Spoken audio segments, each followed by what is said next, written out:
मित्रांनो, आपण काय खायचं आणि काय खायचं नाही, हे कसं ठरवतो? आपण खाण्याबद्दल कधी विचार केलाय का? कारण आपल्याला जे लाईफस्टाईल डिसीजेस होतात, म्हणजे डायबिटीज, ब्लड प्रेशर, COPD वगैरे, वगैरे. तर ह्यातले बहुतांशी डिसीजेस आणि ऑटोइम्यून डिसीज म्हणजे ज्याच्यामध्ये रुमेटॉइड आर्थरायटिस आहे, सोरायसिस आहे. तर अशा प्रकारचे खूप आजार हे आपल्याला आपलं खाणं योग्य नसल्यामुळे होतात. मग ह्याच्यामध्ये आपण ज्याला फूड लिटरसी म्हणजे अन्नाबद्दलची साक्षरता. आता अन्न साक्षरता म्हणजे काय? तर आपल्याला साक्षरता माहिती आहे, की एखाद्या माणसाला लिहिता वाचता येतंय, थोडंफार गणित करता येतंय, थोडा विचार करता येतोय, त्याला आपण साक्षर म्हणतो. तसं जर आपण अन्नाच्या बाबतीत विचार करत असू, अन्नाच्या बाबतीत गणितं करत असू, आपण किती खायचं, काय खायचं, खायचं का नाही, कुठे खायचं, ह्याच्याबद्दल जर विचार करत असू आणि त्याच्याबद्दल माहिती घ्यायचा प्रयत्न करून त्याप्रमाणे आपल्या सवयी बदलत असू, तर त्याला आपण अन्न साक्षरता असं म्हणू शकतो. आता ही अन्न साक्षरता का महत्त्वाची आहे? की आपण शाळेमध्ये, कॉलेजमध्ये, इव्हन PhD करेपर्यंत बऱ्याच प्रकारच्या कन्सेप्ट शिकतो. म्हणजे साइन, कॉज, थीटा शिकतो किंवा केमिस्ट्री शिकतो, जिओग्राफी शिकतो. परंतु ह्याच्यापेक्षा सुद्धा सगळ्यात महत्त्वाचं जे आहे, की आपण काय खातो, कसं खातो, किती खातो, कुठं खातो, ह्याच्याबद्दल आपल्याला माहिती असणं, ह्याच्याबद्दल आपण साक्षर असणं, हे फार आवश्यक आहे.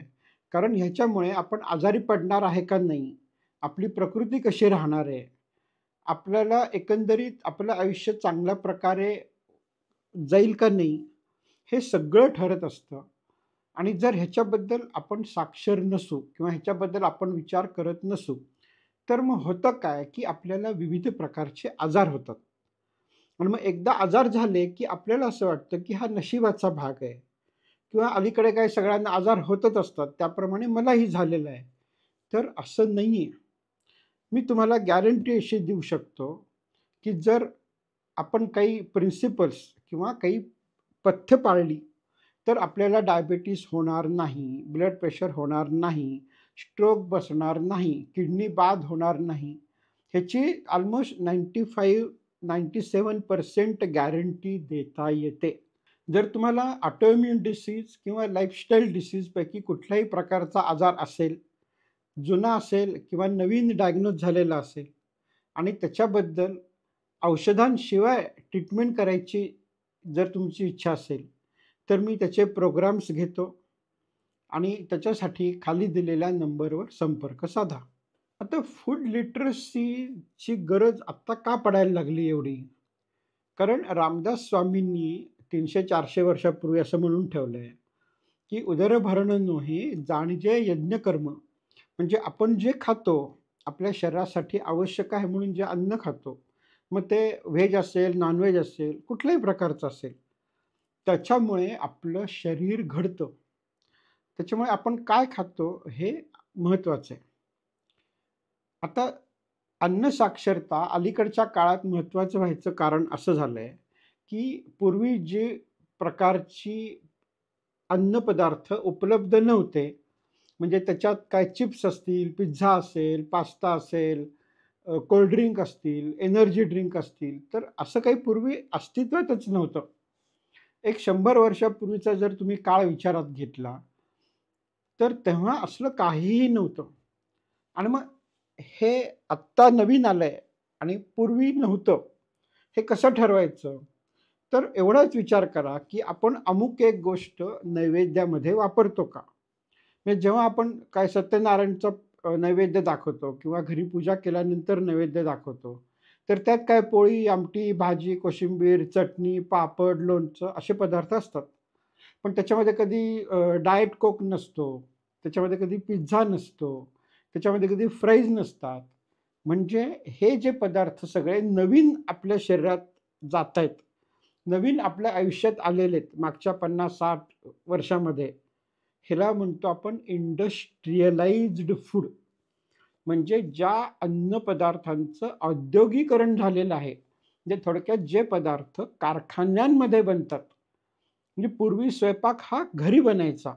त्यात काय घालतोय, किती घालतोय, कसं घालतोय हे आपण ठरवायचो. त्यात जे काही आपण घालायचो ते ताजं असायचं. काय घालतोय हे आपल्या नजरेखाली असायचं. आता इंडस्ट्रियल प्रोडक्शन जे होतं, त्यात कुठल्या प्रकारचे घटक घातले जातात आपल्याला माहीत नसतं. कुठल्याही पदार्थांमध्ये साधारणतः 15 ते 20 प्रकारचे घटक असतात, ज्याची आपल्याला नावंसुद्धा माहीत नसतात. आणि अशा प्रकारचं अन्न जेव्हा आता आपल्या आयुष्यात आलेलं आहे, तेव्हा ते खायचं का नाही हे ठरवण्यासाठी अन्न साक्षरता किंवा अन्नाबद्दलची माहिती घेणं आणि त्याप्रमाणे आपला आहार बदलणं हे फार आवश्यक झालेलं आहे. आता मी 1-2 फक्त उदाहरण देतो, की 90% लोकांना किंवा 95% लोकांना मी जर असं सांगितलं, की पार्लेचा पुडा खाणं हे तुमच्या शरीरासाठी चांगलं नाही आणि तुमचं शरीर त्याच्यामुळे खराब होणार आहे, तर ते मला वेड्यात काढतील.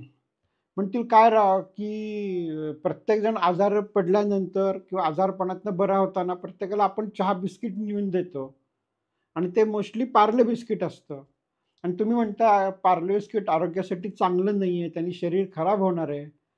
तर हा माझा मुद्दा आहे, की काय चांगलं आणि काय वाईट हे आपण समजून घेणं आवश्यक आहे.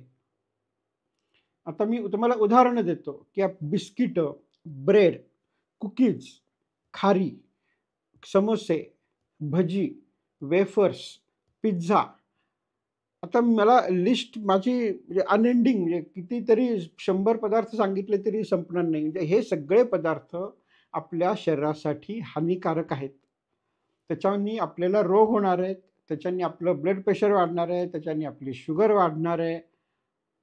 त्याच्यामुळे अन्न साक्षरता असणं फार महत्त्वाचं आहे. आणि आता ही अन्न साक्षरता कुठून येते म्हणजे कशी मिळवायची? कुठून हे नॉलेज येणार आहे? तर त्यासाठी आपल्याला काही प्रिन्सिपल्स म्हणजे काही प्रकारची तत्व हे आपल्याला माहिती करून घ्यायला लागतात. कारण आपण कुठल्याही बाजारात गेलो, एखादा पुडा उचलला, त्याच्यावरती लिहिलेलं असतं, कॅल्शियम एवढं-एवढं आहे, आयर्न आहे, ह्याच्यात काय अमुक आहे, अमुक नाहीये. म्हणजे अशी जाहिरातींचा भडीमार केलेला असतो. परंतु अमुक एक गोष्ट चांगली आहे का नाही, हे कळण्यासाठी आपल्याला एखादं अन्न चांगलं कसं असतं आणि वाईट कसं असतं किंवा वाईट कशामुळे असतं, हे आपल्याला शिकणं आवश्यक आहे. आणि माझ्या व्हिडिओच्या माध्यमातून मी हे शिकवायचा अतोनात प्रयत्न करत असतो. जर तुम्हाला शिकायची इच्छा असेल, तर माझे कोर्सेस आहेत आणि जर तुम्हाला इंटरेस्ट असेल, तर तुम्ही खाली दिलेल्या नंबरवर संपर्क साधा. धन्यवाद.